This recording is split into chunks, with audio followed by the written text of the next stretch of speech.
Bollywood silver screen presenting rise of the planet of the apps.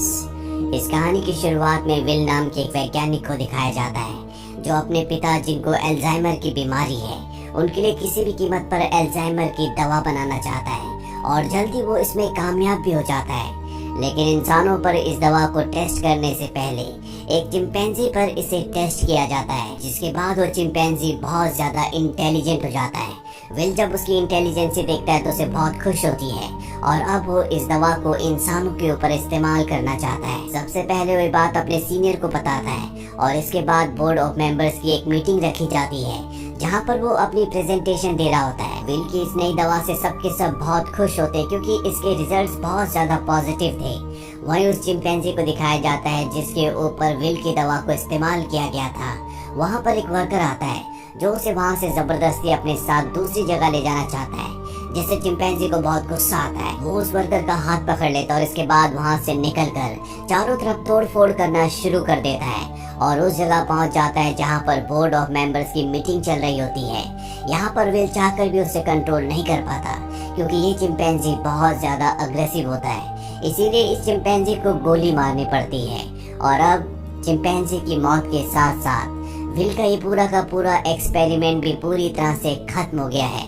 उसे इस दवा को इंसानों के ऊपर इस्तेमाल करने की इजाजत नहीं दी जाती। हालांकि विल अपने सीनियर को यानी कि बॉस को कन्विंस करने की कोशिश करता है कि मेरी दवा में कोई प्रॉब्लम नहीं है, लेकिन उसका बॉस साफ साफ मना कर देता है। वो कहता है कि अगर तुम्हारी दवा में प्रॉब्लम नहीं होती तो चिंपैंजी इतना ज्यादा अग्रेसिव नहीं होता। हमें बाकी चिंपैंजीज को भी मारना होगा जिनके ऊपर तुमने दवा को इस्तेमाल किया था।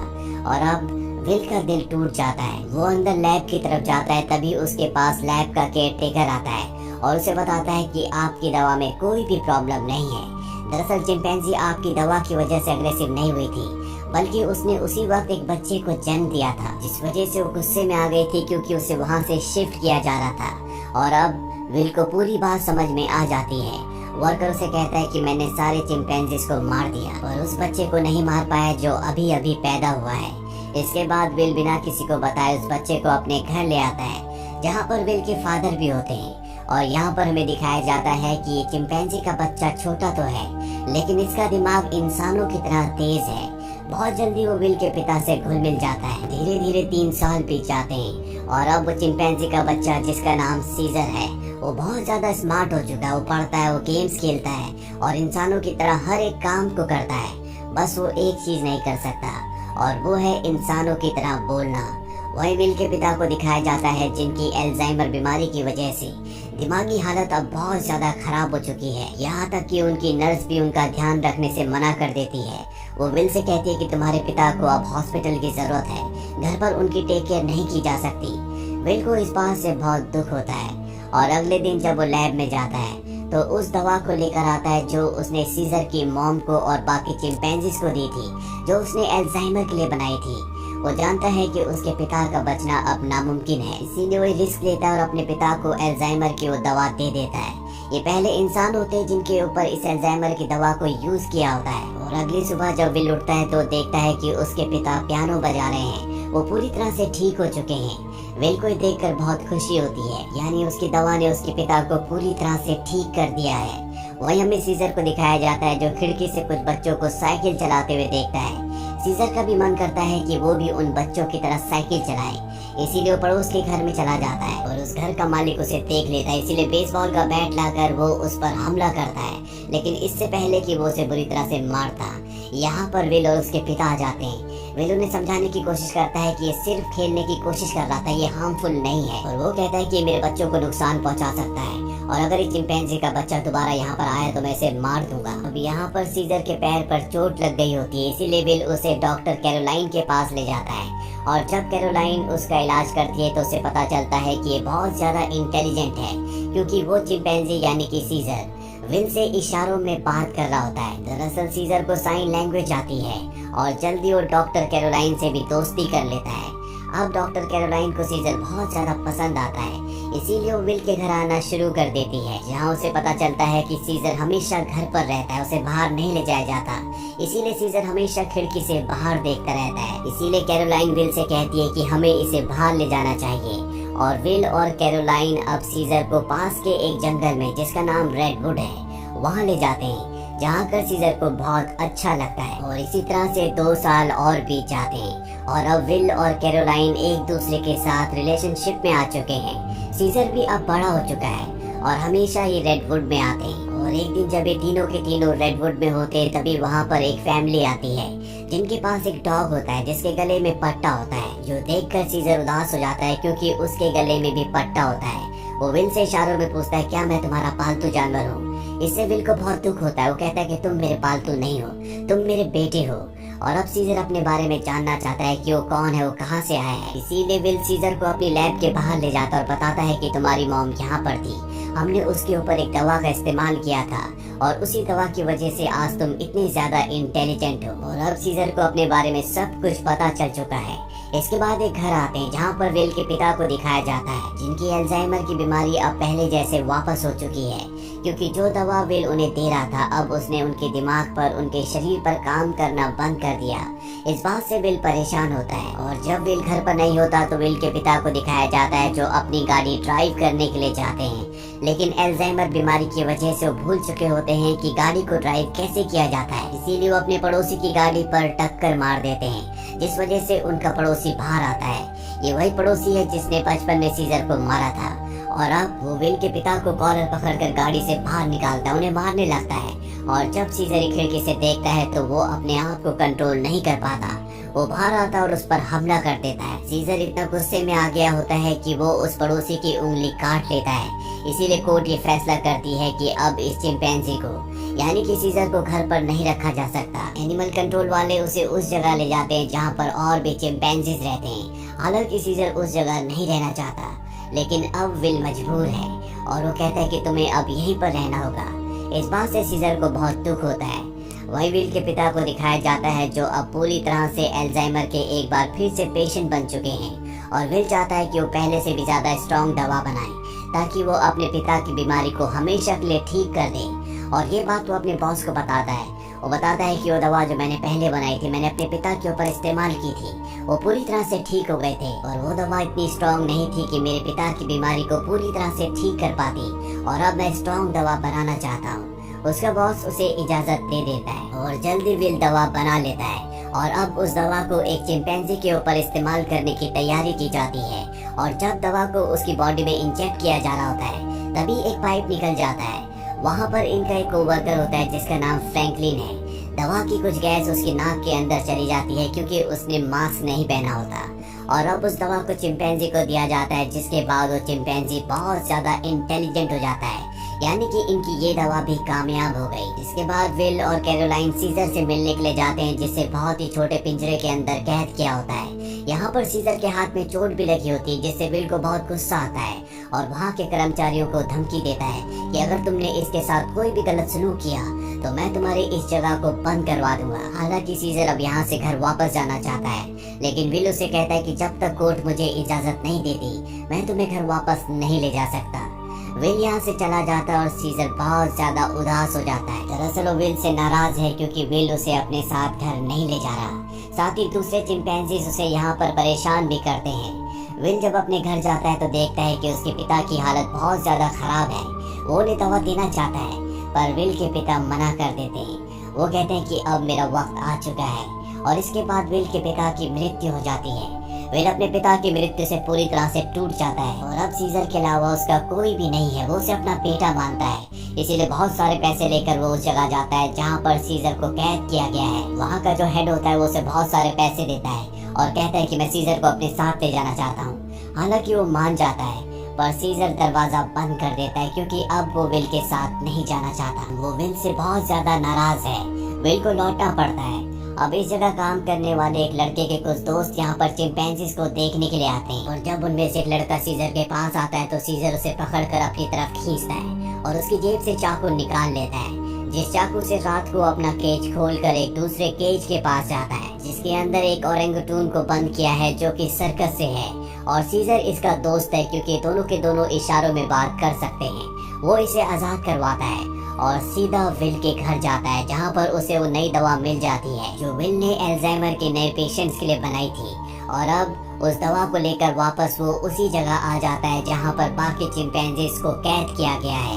और वहाँ पर उस दवा को खोल देता है, जिससे सारी की सारी गैस चिंपैंजीज इनहेल कर लेते हैं, जिसके बाद सब के सब चिंपैंजीज सीजर की तरह इंटेलिजेंट हो जाते हैं। उनके अंदर सोचने समझने की शक्ति आ जाती है। लेकिन फ्रैंकलिन, जिसने गलती से इस दवा को इनहेल कर लिया था, उसकी मौत हो जाती है।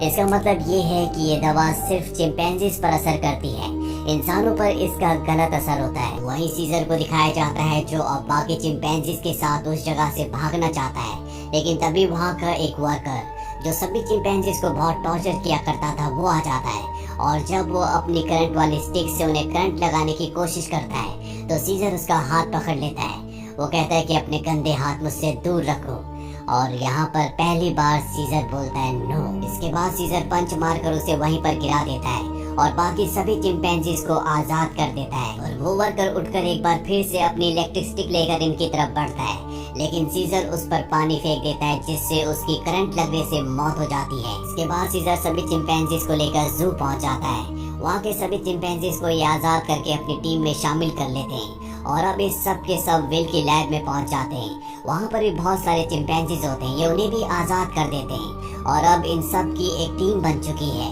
और ये इंसानों के खिलाफ है। वहीं विल, जिसे सीजर की बहुत ज्यादा चिंता होती है, वो उस जगह कॉल करता है जहाँ पर सीजर को कैद कर रखा गया था, और उसका कॉल कोई रिसीव नहीं करता। इसीलिए वो कैरोलाइन के साथ वहाँ पर पहुँच जाता है, जहाँ पर एक जख्मी वर्कर होता है। वो उससे पूछता है कि यहाँ पर क्या हुआ। वो बताता है कि तुम्हारा चिंपैंजी सबको अपने साथ लेकर चला गया, और वो पहली बार बोला भी था। और अब विल को समझ जाता है कि सीजर कहाँ गया होगा, और अब विल समझ जाता है कि सीजर अपने सभी साथियों के साथ रेडवुड जा रहा है, जहाँ पर बचपन में वो उसे ले जाया करता था। सीजर अपने साथियों के साथ रेडवुड की तरफ बढ़ रहा होता है। रास्ते में एक ब्रिज आता है, जहाँ पर पुलिस इनका रास्ता रोक लेती है, और इसके बाद चिंपैंजीज के और पुलिस के बीच में घमासान फाइट होती है। इनके ऊपर हेलीकॉप्टर से भी हमला किया जाता है, और जब सीजर को नुकसान पहुंचने वाला होता है कि तभी यहाँ पर एक गोरिल्ला जिसका नाम बक होता है, वो हेलीकॉप्टर के ऊपर कूद जाता है और हेलीकॉप्टर को क्रैश कर देता है, जिससे उसकी जान चली जाती है। और तभी वहाँ पर चिंपैंजी कोबा आता है, जो उस आदमी को मार देता है जो हेलीकॉप्टर से इन पर गोलियां चला रहा था। दरअसल कोबा वो चिंपैंजी है जिसकी बॉडी में लैब में नई दवा को इंजेक्ट किया गया था। और अब इस सब के सब रेडवुड पार्क पहुंच जाते हैं, जहां पर विल भी कुछ देर में पहुंच जाता है। वो सीजर को आवाज लगाता है। एक दूसरा चिंपैंजी विल के ऊपर हमला करने वाला होता है कि सीजर उसे रोकता है। विल सीजर से कहता है कि तुम मेरे साथ घर चलो, नाराजगी छोड़ दो, नहीं तो पुलिस तुम सबको मार देगी। सीजर विल को अपने गले लगाता है और उसके कान में कहता है कि अब यही मेरा घर है।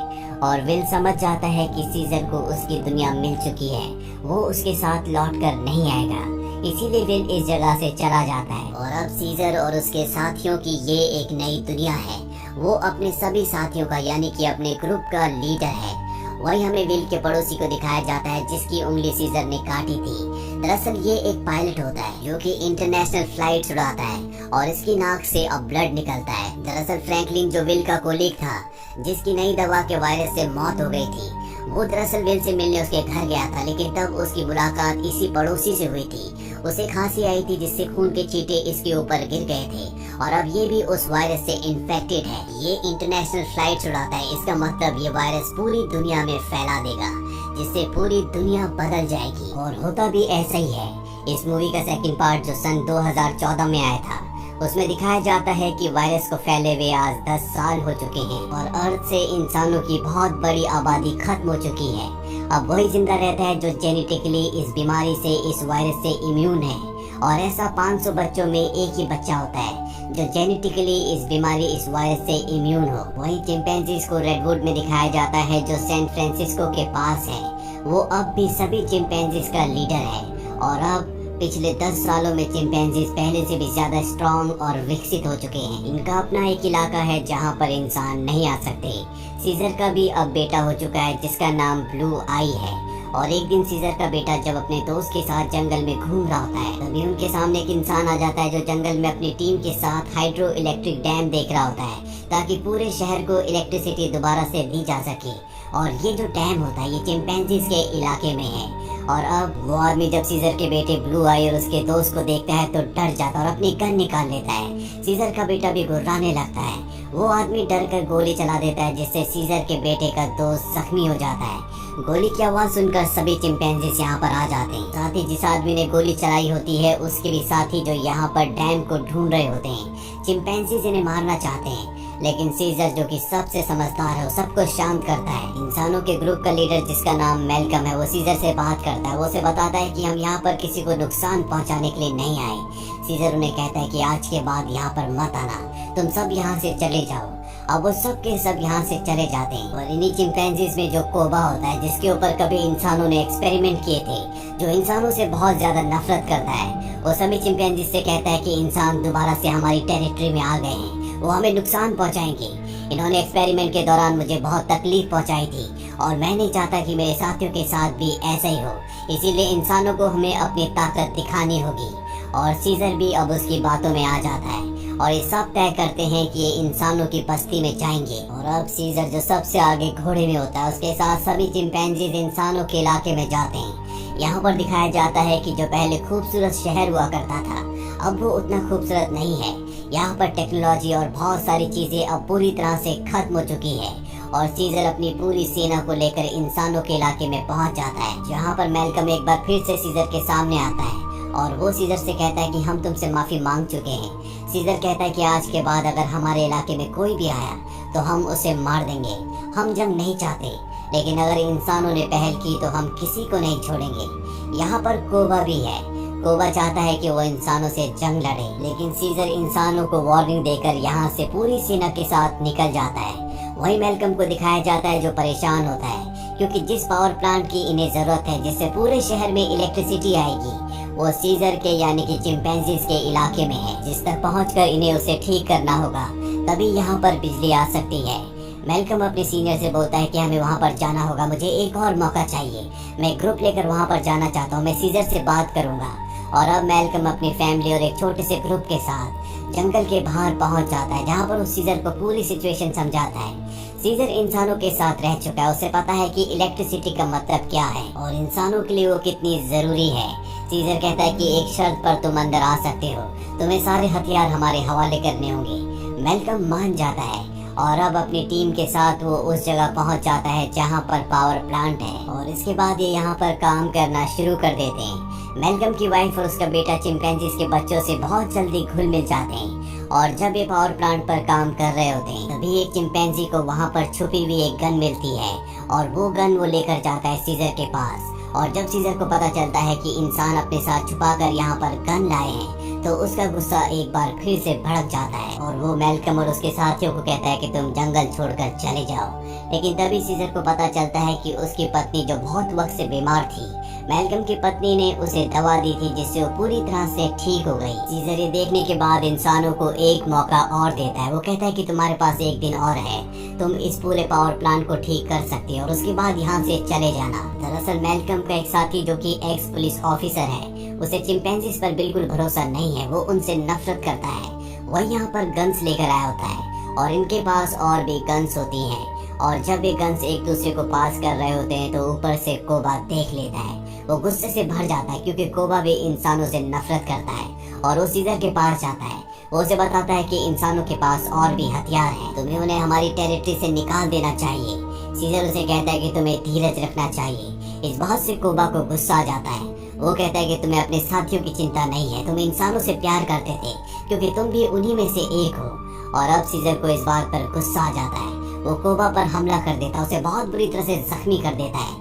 कोबा यहाँ से सीधा उस जगह जाता है जहाँ पर इंसान और उनके हथियार हैं। वो वहाँ से इंसानों के हथियार लेता है और बहुत सारे इंसानों को मार देता है। और उन्हें मारने के बाद वापस वो अपने इलाके में आता है, यानी कि जंगल के अंदर, जहाँ पर वो कई घरों को आग लगा देता है। साथ ही वो सीजर को भी गोली मार देता है। सीजर वहीं झाड़ियों में गिर जाता है और अब वो सब चिंपैंजीज के पास जाता है और कहता है कि इंसानों ने हमारे लीडर को यानी कि सीजर को मार दिया, वो हम पर हमला कर रहे हैं, हमें उन्हें सबक सिखाना होगा। दरअसल कोबा इंसानों के खिलाफ जंग का ऐलान कर देता है। साथ ही वो ये भी ऐलान करता है कि अब मैं तुम सबका लीडर हूँ। उसे सब लीडर मान लेते हैं और इंसानों से जंग लड़ने के लिए तैयार हो जाते हैं। वही इंसानों को दिखाया जाता है जहाँ उनके घरों में अब लाइट आ चुकी होती है क्योंकि पावर प्लांट ठीक हो चुका है। वो सब एक साथ मिलकर एंजॉय कर रहे होते हैं। वहीं सीजर अपनी पूरी की पूरी सेना के साथ उस जगह पहुंच जाता है जहां पर इंसानों के हथियार हैं। सबसे पहले इंसानों के हथियार को लूटते हैं और इसके बाद उन्हीं हथियारों से इंसानों के ऊपर हमला कर देते हैं। कई इंसानों को मार दिया जाता है। यहाँ पर वो छोटा चिंपैंजी भी होता है जिसे जंगल में एक इंसान ने गोली मारी थी, और अब कोबा उसे हथियार देता है और कहता है कि तुम्हें इंसानों को मारना होगा, पर वो मना कर देता है क्योंकि सीजर ने उसे सिखाया था कि कभी भी किसी भी इंसान पर बिना वजह हमला मत करना। और जब कोबा का वो ऑर्डर नहीं मानता तो कोबा उसे मार देता है। साथ ही जो चिंपैंजीज उसका हुक्म नहीं मानते वो उन्हें कैद कर लेता है। वही जंगल में मैल्कम और उसकी वाइफ को दिखाया जाता है। जब वो आ रहे होते हैं तभी वहाँ पर उन्हें सीजर दिखता है जो बहुत बुरी तरह से जख्मी होता है। वो सीजर को अपनी गाड़ी में अपने घर ले आते हैं, उसका ट्रीटमेंट करते हैं। और अब जब सीजर होश में आ जाता है तो वो उन्हें बताता है कि मेरे ऊपर हमला मेरे एक साथी जिसका नाम कोबा है उसने किया है। मैल्कम को भी यहाँ पर पूरी बात समझ में आ जाती है और अब वो जल्द से जल्द सीजर को पूरी तरह से ठीक करना चाहता है, इसीलिए वो उसके लिए मेडिकेशन लेने के लिए जाता है। और तभी उसके सामने सीजर का बेटा आ जाता है जिसके हाथ में गन होती है। वो मैल्कम को शूट करने वाला होता है कि मैल्कम उसे बता देता है कि तुम्हारे पिता सीजर अब भी जिंदा है, वो मेरे पास है, मुझे उनका ध्यान रखना होगा। और उन्हें और किसी ने नहीं बल्कि कोबा ने शूट किया है। इसके बाद मैल्कम सीजर के बेटे को अपने घर ले आता है, जहाँ पर सीजर का बेटा सीजर को बताता है कि किस तरह से कोबा ने अपने आप को लीडर घोषित कर दिया और उसने बाहर की दुनिया में क्या क्या किया। सीजर के बेटे को भी अब पता चल चुका है कि उसके पिता सीजर पर और किसी ने नहीं बल्कि कोबा ने गोली चलाई थी। इसीलिए अब वो वापस उसी जगह जाता है जहाँ पर कोबा ने इंसानों को और बहुत सारे चिंपैंजीज को बंदी बनाकर रखा है। सीजर का बेटा सबको आजाद कर देता है। मैल्कम भी इनका साथ देता है और वो इन सब को टार के अंदर ले आता है, जहाँ पर उसकी मुलाकात एक्स पुलिस ऑफिसर से मिलती है जो चिंपैंजीज से नफरत करता है, जो मैल्कम के मना करने पर भी चिंपैंजीज की टेरिटरी के अंदर हथियार ले गया था। और अब वो मैल्कम को बताता है कि इलेक्ट्रिसिटी आने के बाद मैंने रेडियो से आर्मी से संपर्क किया और बहुत जल्द पूरी की पूरी आर्मी यहाँ पर आने वाली है जो सभी चिंपैंजीज का खात्मा कर देगी। साथ ही वो ये भी बताता है कि मैंने टार के ऊपर बहुत सारे बॉम्ब्स को फिट कर दिया है ताकि जब चिंपैंजीज टार के ऊपर चढ़ेंगे तो मैं बॉम्ब को ब्लास्ट करके उन सब चिंपैंजीज को मार दूंगा। हालांकि इसमें उसकी खुद भी जान चली जाएगी। उसके हाथ में रिमोट कंट्रोल होता है और अब ये देखने के बाद मैल्कम और सभी इंसान वहाँ से भागना शुरू कर देते हैं। वहीं सीजर को दिखाया जाता है जो इस जगह आ चुका है। उसका सामना कोबा से होता है। कोबा और उसके बीच में एक घमासान लड़ाई होती है। यहाँ पर बाकी एप्स भी अब कोबा की हकीकत जान चुके हैं। वहीं हमें उस एक्स पुलिस ऑफिसर को दिखाया जाता है जो टावर के एक हिस्से को बॉम्ब से ब्लास्ट कर देता है जिसमें कई सारे चिंपैंजीज मारे जाते हैं। लेकिन कोबा, सीजर और उसके कई साथी अब भी जिंदा है। जब कोबा देखता है कि बहुत सारे चिंपैंजीज अब सीजर के पक्ष में है तो वो उन सब पर गोलियां चलाना शुरू कर देता है और सीजर उस पर हमला करता है और उसे बिल्डिंग से टार से नीचे धकेल देता है। वो टार से लटक जाता है और अब वो सीजर से कहता है कि मुझे बचा लो, लेकिन कोबा ने जो किया है उसे माफ नहीं किया जा सकता। इसीलिए सीजर उसे वहाँ से नीचे गिरा देता है जिससे उसकी मौत हो जाती है। और अब मैल्कम और सीजर एक दूसरे के सामने होते हैं। ये दोनों एक दूसरे से हाथ मिलाते हैं, यानी कि ये दोनों अब अच्छे दोस्त हैं, जैसे कभी सीजर विल का हुआ करता था। मैल्कम सीजर को बताता है कि बहुत जल्दी यहाँ पर आर्मी आने वाली है, तुम सबको यहाँ से निकलना होगा ताकि इस वॉर को टाला जा सके। सीजर कहता है कि अब इंसानों के और चिंपैंजीज के बीच में जो वॉर है उसे कभी खत्म नहीं किया जा सकता। तुम्हें अपने परिवार को लेकर यहाँ से निकलना होगा। मैल्कम भी उसकी बात मान जाता है। सीजर और मैल्कम एक दूसरे के गले लगते हैं और इसके बाद मैल्कम अपने परिवार के साथ यहाँ से निकल जाता है। सीजर अब बाहर आता है जहाँ पर बहुत सारे एप्स होते हैं और सब के सब एप्स अब सीजर के आगे झुक जाते हैं क्योंकि उन्हें पता है कि अब इंसानों से उनकी वॉर होने वाली है और उन्हें एक लीडर की जरूरत है जो कि सीजर के अलावा कोई भी नहीं हो सकता। इसके आगे की कहानी का लिंक हमने नीचे डिस्क्रिप्शन में दिया है, तो आप उस पार्ट को भी जरूर देखें। उम्मीद करते हैं कि ये दोनों कहानियाँ आपको पसंद आई होंगी।